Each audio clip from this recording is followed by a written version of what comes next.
ఎటువంటి ఫ్యాక్టర్స్ ఈ పక్షవాతం నుంచి రికవరీ అనేది ఇన్ఫ్లుయెన్స్ చేస్తాయో ఇప్పుడు చూద్దాం.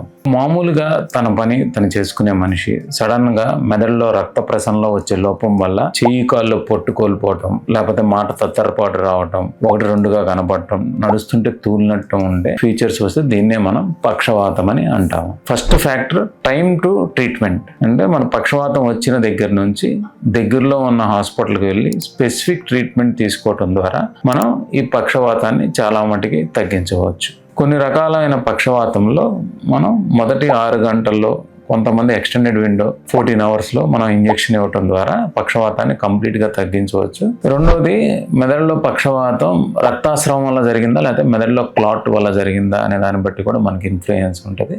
మూడోది, మెదడులో ఏ భాగంలో వచ్చిందనేది మనకు తెలుసు. కన్నుకు దెబ్బ తగిలింది, చేయికి దెబ్బ తగిలింది, ఎలాగైతే మనకి తేడా ఉంటుందో మెదడులో కొన్ని క్రిటికల్ భాగాల్లో కనుక పక్షవాతం వస్తే వాళ్ళ రికవరీ తక్కువగా ఉంటుంది.